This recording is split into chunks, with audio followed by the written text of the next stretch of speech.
laawol kisal ko laawol peewal e ɓantal. Landal yurungal yaasi ko mawɓe nawni jabet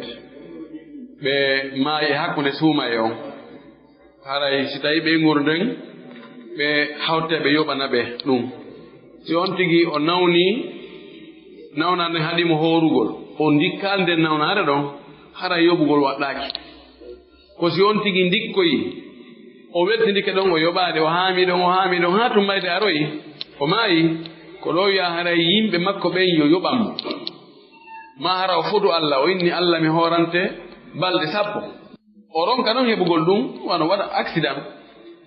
waɗa tawa o wawali heɓo horde ɗum haɗa yimɓe koye ɓe hooranmo yimɓe makko ɓen kono so tawi on tigi lutti e nawnare nde o dikkali few haray hunde fawakimo ɓa inganto gonno jokkodiri o ko goɗɗo njombi jiwo woni lewru si jiwo on addaka makko ɓe fuɗɗi yiidude wadde jiwo on o njomba woni lebbi 7 balɗe 10 o jibini kono ko konti ɓorde fuɗɗi yiidugol e modi makko heɓi o jibingol ko lebbi 7 balɗe 10 joni noon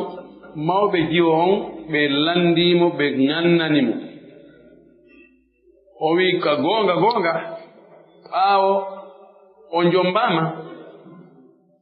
o yiidi e gorko nde wotere joni noon moodi jiwo on wi kañum ɓiɗɗo on na kanko jeyi ko honɗum woni ñaaware fi on ɓiɗɗo ɗon ko honɗum ñaaware ngal dewgal ɗon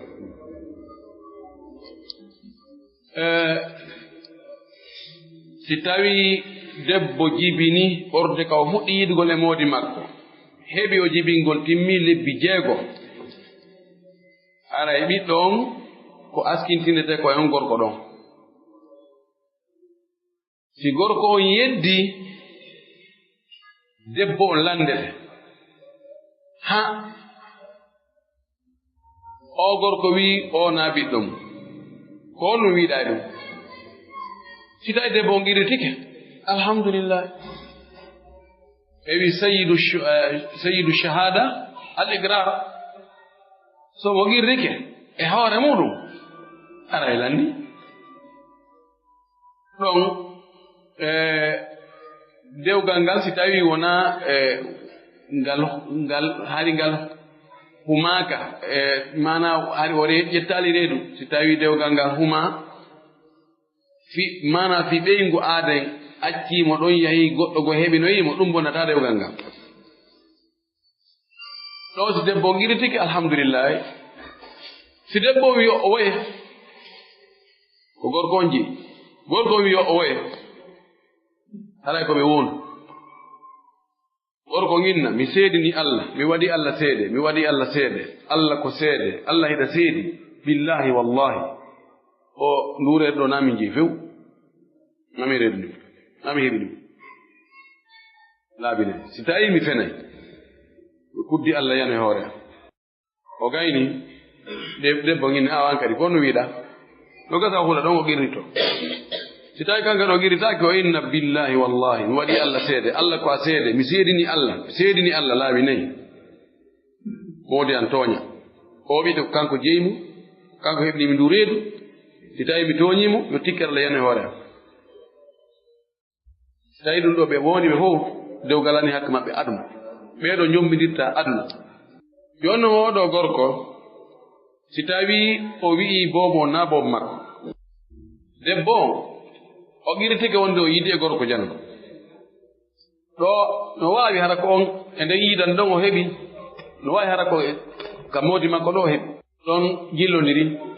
anndaaka ko homboe maɓɓe ko awdi homboe maɓɓe woni ko fuɗi ɗo ko imma gorko on immo ne on naayi o jaɓu ko ɓiɗɗo makko al waladu lil firash walil ahiri alhajar ɓiɗɗo ko jon daɗɗude ndin jeyimo mana ko jombuɗo debbo on ko mo woni dewgal mum woosi ɓiɗɗo heɓike ɗon ko kanko jeyi ɓernde yahay yilsito kono ko kanko to sari no jonni mo yo qirrito ɗon ko jogo si o yedditay ko ɓeɓe huɗo si debbo on qirritaki debbo noon qirritike wonde hara ko o to heɓinimo ɗum ara lanni qirritike wonde ko to o heɓiri gasi kono so tawi o wi a kanko de ɓe yiɗri ko no annda si ko kanko heɓinimo kanko mo kandu konti ko ɓiɗɗo modi makko aray ko ɓe hurondira si ɓe hurondiri aray ɓe du'ondiri awrege sawa koɓe landi ɗo goɗɗo ara tawa almami no julde futoro kanko juulade alansara honno guerdata ko imam malik ko wi ko yo tawto ɓe juula futoro o anni on ɗum ko naafe si ɓe salmini o yimmo o juula alansara o yoɓa alansara o watta futoro o kono no sella ka o tawtaɓe ɗon o anni o kanko ko alansara e konngol imam Shafi'i imam Ahmad si ɓe yahi ha ɓe timmini tati ɓe taƴi ke ɓe salmini almami salmini o yimmo ata dande makko nayi ɓere nden ɓay alansara ko nayi o salmina on tuma to juula futoro o no sellira noon ɗo woodi wiɓe no sella ka o tawta ɓe anni ko futoro o juula futoro o noon so yimmo yo o yoɓoya alansara kono jokkidirgol ngol ko ɗum ɓuri moƴƴude on landa section halas aray ko mi annitinta ɗo ko fii ɗe karfe wonaɗe janggueɗe ɗo etoɗen wakkilo ɗen janggen no woodi wonɓe wiyoɓe sabota innan mi janga pular mi pullo mi janga pular sa jangale pular a wowlay pular kono harayna a gando forto français ɓen koye français ɓe jangata ɓe anglais ɓen koye anglais ɓe jangata arabu ɓen ko arabu jangata ɓen tajoni ɓay menen komin arabu ɓe jangata arabu menen kamɓe jangani ɗon ko menen arabu woni jangude de haala muynaka kan e ko janga kon harayno sirti wakkilo ɗen jange fewno ɗo zaman mo fewno ɗon ko wiyete ko sira sagafat ko culture ji ɗin gona e cippirede mo ɓen haɓiti culture mum on ko on ɓurata foolude ko jama on fof arata e muɗum culture noon namuji e tawiji fina tawaji e